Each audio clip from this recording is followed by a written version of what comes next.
Okey. Sonan ni. Bang Adenan asli apa ni? Jalan Bideng Sawang. Kubur tujuan jauh lu sama me bang. Ya menempa upati. Nak menempa kau upati. Jadi tujuan menempa upati ke Puah. Nak aku bahapeng mak upati. Ana, apa putih dah lekai? Ha? Ke Puah nak peng.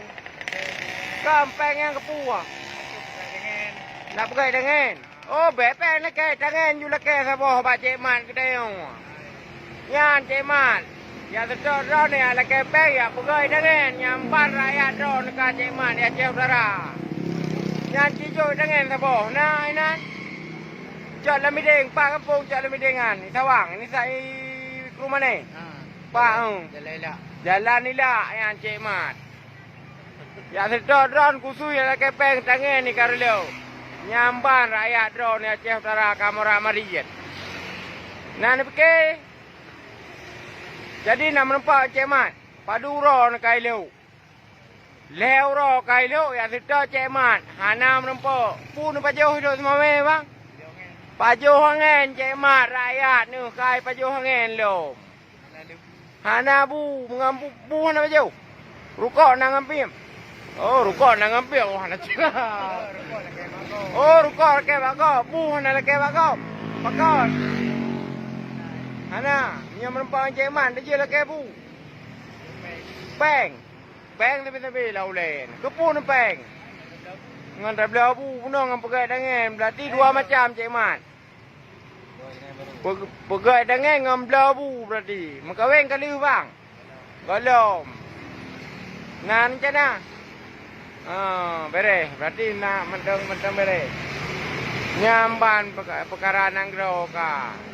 Dari dalam bidang ulu semua ngan tapak kerja. Sep kaya Aceh Utara. Gah cukup jai.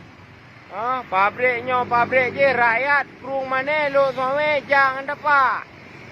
Ya menempa Pak Bupati ya lah kepeng ngan pegai dengan.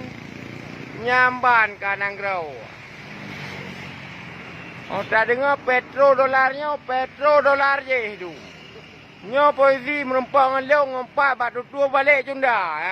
Tutua cunda, tutua wow. Dengar kopi ampai yo. Ibi le tukang ojek. Bak nanggro kopi. Bak kopi motor. Ban perkara ka. Nyo rencana ni wong dapat kalau ro elok semua me yang menempa Cik Mat lah. Hana menempa aku. Kiban, sona solusi yo hanang wo lom ke rumah ni. Ilung hanang karanyo. Dua RBT buat. Mio nana solusi yo 4 posisi pah banang ro kopi. Ban perkara ka. Rakyat. Fikir corona tapi. Rakyat kabeh du ngan dapat aja dari ke rumah ni. Hana sayang ni orang foto lo.